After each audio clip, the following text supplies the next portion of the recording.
Hello friends, ഏതോ ജന്മകൽപ്പനയുടെ പുതിയൊരു വീഡിയോയിലേക്ക് എല്ലാ കൂട്ടുകാർക്കും സ്വാഗതം. എല്ലാവരും വെയിറ്റിംഗ് ആണല്ലേ? അങ്ങനെ നമ്മുടെ ശ്രുതിയാണെങ്കിൽ അവിടെ നടന്ന ആ സംഭവവുമായിട്ട് ബന്ധപ്പെട്ട് റൂമിൽ നിന്ന് ഇങ്ങനെ കരഞ്ഞുകൊണ്ടിരിക്കുകയാണ് കേട്ടോ. എന്താ എന്നെ ഇങ്ങനെ എല്ലാവരും കൂടി ഇങ്ങനെ പഴിചാരുന്നത്? ഞാനൊരു തെറ്റും ചെയ്തില്ലല്ലോ. അഞ്ജലി ചേച്ചി പോലും ഞാനാണ് അത് ചെയ്തതെന്ന് വിശ്വസിച്ച് കാണും എന്നൊക്കെ പറഞ്ഞ് ഇങ്ങനെ കരഞ്ഞുകൊണ്ടിരിക്കുകയാണ്. അപ്പോഴായിരിക്കും നമ്മുടെ അശ്വിൻ അങ്ങോട്ടേക്ക് വരുന്നത്.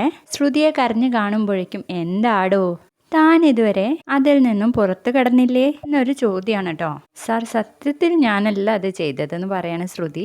എനിക്കറിയാം, ആരൊക്കെ തന്നെ അവിശ്വസിച്ചാലും നീ അങ്ങനെ ചെയ്യില്ല എന്ന് വിശ്വസിക്കുന്നു ശ്രുതി. നമുക്കേ കുറച്ചു നേരം ടെറസിൽ പോയി സംസാരിക്കാന്ന് പറഞ്ഞിട്ട് ശ്രുതിയുടെ കണ്ണൊക്കെ ഇങ്ങനെ തുടച്ചുകൊണ്ടിരിക്കുകയാണ് കേട്ടോ. എന്നിട്ട് ശ്രുതിയെയും കുട്ടി ടെറസിലോട്ട് പോവാണ്. അവിടെ ചെന്നതും നമ്മുടെ അശ്വിൻ ഒരു സൈഡിൽ വെച്ച ഒരു ഗിഫ്റ്റ് എടുത്തോണ്ട് വരികയാണേ. അപ്പൊ നമ്മുടെ അശ്വിൻ ചോദിക്കും, എന്തിനാണ് തന്നെ ഇങ്ങോട്ട് കൊണ്ടുവന്നതെന്നല്ലേ? താനൊന്നാദ്യം ഹാപ്പി ആവടോ. ഹാപ്പി ആവാൻ പറ്റിയ അന്തരീക്ഷമാണല്ലോ ഇപ്പൊ എന്ന് പറയട്ടെ ശ്രുതി. ആണോ? അതിനിപ്പോ എന്താ? തന്നെ എന്തായാലും ചേച്ചി അവിശ്വസിക്കില്ല എന്ന് പറയുമ്പോ എനിക്കറിയില്ല, എല്ലാരും കൂടി എന്നെ ഇങ്ങനെ പറഞ്ഞപ്പോ ചേച്ചിയും അത് വിശ്വസിച്ച് കാണുമെന്ന് പറയണേ. ഇല്ല, ഒരിക്കലും ഇല്ല. ചേച്ചി തന്നെ ഒരിക്കലും അവിശ്വസിക്കില്ല ശ്രുതി, പ്രത്യേകിച്ച് താനായതുകൊണ്ട് എന്ന് പറയാം കേട്ടോ അശ്വിൻ. ഏയ് ഇല്ല, അത് സാറിന് വെറുതെ തോന്നുന്നതാ. എന്റെ തോന്നൽ ശരിയാവാറുണ്ടെന്ന് നിനക്കറിയാലോ. ആദ്യം നിന്റെ ഈ പേടിയൊക്കെ ഒന്ന് മാറ്റിയിട്ട് താനൊന്ന് ഹാപ്പി ആവടോ. തനിക്ക് ഞാനൊരു ഗിഫ്റ്റ് കൊണ്ടുവന്നിട്ടുണ്ട്. എന്താ ഇത്? അത് താനാദ്യം ഇതൊന്ന് തുറന്നു നോക്ക് എന്ന് പറഞ്ഞിട്ട് അശ്വിൻ ശ്രുതിയുടെ കയ്യിൽ അങ്ങ് കൊടുക്കുകയാണ്. ആ ഗിഫ്റ്റ് എന്താണെന്നറിയോ? ഒരു അടിപൊളി സാരി ആയിരിക്കും കേട്ടോ. അപ്പൊ ശ്രുതി എന്തോ പറയാൻ വരുമ്പോഴേക്കും ഒന്നും പറയണ്ട, താനിത് ആദ്യം ഉടുത്തിട്ടൊന്ന് വന്നേ, ഞാനൊന്ന് കാണട്ടെടോ. അത് കഴിഞ്ഞു നമുക്കിവിടെ ചില പരിപാടികളുണ്ട്. നമ്മളെ ഇവിടെ വെച്ച ക്യാൻഡിൽ ലൈറ്റ് ഡിന്നർ നടത്താൻ വേണ്ടി പോകുന്നത് എന്നൊക്കെ പറഞ്ഞ് ശ്രുതി ആ സാരി ഉടുക്കാൻ പറഞ്ഞയക്കാണ് കേട്ടോ. അതിനുശേഷം കുറച്ച് ക്യാൻഡിലല്ല, ചിരാഗ് വെക്കാണ് കേട്ടോ, കത്തിക്കാൻ വേണ്ടിയിട്ട്. അപ്പൊ നല്ല കാറ്റായിരിക്കും. അത് കണ്ട് അശ്വിൻ പറയുന്നുണ്ട്, നല്ല കാറ്റുണ്ടല്ലോ, എന്തായാലും മൂൺലൈറ്റ് ഉണ്ടല്ലോ, അത് മതി എന്ന് പറഞ്ഞു നിന്നിട്ട് അശ്വിൻ തിരിഞ്ഞു നോക്കുമ്പോഴേക്കും നമ്മുടെ ശ്രുതിക്കുട്ടി അടിപൊളി സാരിയിൽ ഇങ്ങനെ വന്നുകൊണ്ടിരിക്കുകയാണ് കേട്ടോ. ശ്രുതിയെ കണ്ടത് നമ്മുടെ അശ്വിനാണെങ്കിൽ അന്തം വിട്ട് പോവാണ്.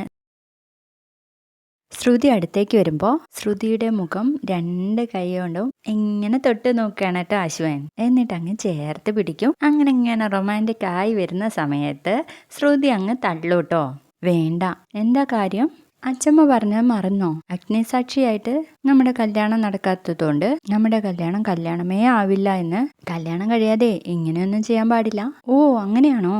അതെ, അങ്ങനെയാണ്. അഗ്നിസാക്ഷിയെ എന്റെ കൈയും പിടിച്ച് വലം വെച്ചാൽ മാത്രമേ നമ്മുടെ കല്യാണം ആവുള്ളൂ. എങ്കിൽ പിന്നെ നമുക്കൊരു പരിഹാരം കാണാം. എന്ത് പരിഹാരം എന്ന് ചോദിച്ചു നിൽക്കുമ്പോൾ അശ്വിൻ എല്ലാ ഇടത്തും ഇങ്ങനെ തെരഞ്ഞുകൊണ്ടിരിക്കുകയാണ്. എന്നിട്ട് ആ ഗിഫ്റ്റ് കൊണ്ടുവന്ന ആ പേപ്പേഴ്സ് ഉണ്ടല്ലോ, അങ്ങനെ ആ പേപ്പേഴ്സൊക്കെ കൂമ്പാരം കൂട്ടി കത്തിച്ചിട്ട് നമ്മുടെ അശ്വിൻ പോയി ശ്രുതിയെയും പൊക്കിയെടുത്ത് വരികയാണ് കേട്ടോ.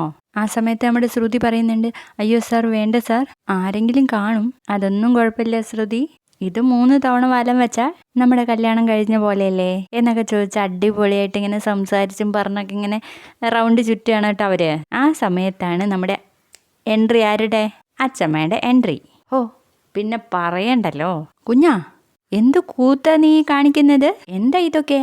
വീടിനെ അത്യാപത്ത് സംഭവിക്കാത്തതേ കാരണവന്മാരുടെ മുൻജന്മ സുഹൃതം. അതിനിടയിൽ പാട്ടും കൂത്തുമാണ് മുഖ്യം നിങ്ങൾക്ക്. അപ്പോഴൊക്കെ അശ്വൻ ശ്രുതിയെയും ശ്രുതി അശ്വനെയും നോക്കിക്കൊണ്ടിരിക്കുകയാണ് കേട്ടോ. എന്താടി, നിനക്ക് ഇവിടെ നടന്നതൊന്നും കണ്ട് തൃപ്തി അല്ലാഞ്ഞിട്ടാണോ ഇവിടെ ഇനി ഇവനെയും കൊല്ലാൻ വേണ്ടിട്ട് തീ കൂട്ടിയിട്ടിരിക്കുന്നത്? ഇത് കേൾക്കുന്ന അശ്വൻ, അച്ഛമ്മേ നീ മിണ്ടരുത്, ഞാൻ നിന്നോടല്ലല്ലോ ചോദിച്ചത്, ഇവളോടല്ലേ. ആണുങ്ങളുടെ കാര്യം പോട്ടെ എന്ന് വെക്കാം, പെൺകുട്ടികളായാൽ കുറച്ച് അഭിമാനം അന്തസ്സൊക്കെ വേണ്ടേ? ഉടുത്തൊരുങ്ങി ഇറങ്ങിയിരിക്കുക എന്നങ്ങ് പറയുമ്പോഴേക്കും നമ്മുടെ ശ്രുതിക്കാണെങ്കിൽ അത് സഹിക്കാൻ മേലാഞ്ഞിട്ട് അങ്ങ് ഓടിപ്പോവാണ് കേട്ടോ. അച്ഛമ്മയോട് നിർത്താനാ പറഞ്ഞത്. ആദ്യം നീ നിന്റെ ഭാര്യയെ നിലയ്ക്ക് നിർത്താൻ പഠിക്ക്, എന്നിട്ട് എന്നെ ഭരിക്കാൻ വന്നാൽ മതി എന്ന് പറഞ്ഞിട്ട് അച്ഛമ്മയും അവിടെ തന്നെ നിൽക്കുക കേട്ടോ. വീഡിയോ ഇഷ്ടമെങ്കിൽ ലൈക്ക് ചെയ്ത് തീർച്ചയായിട്ടും സപ്പോർട്ട് ചെയ്യണം കേട്ടോ. ബൈ.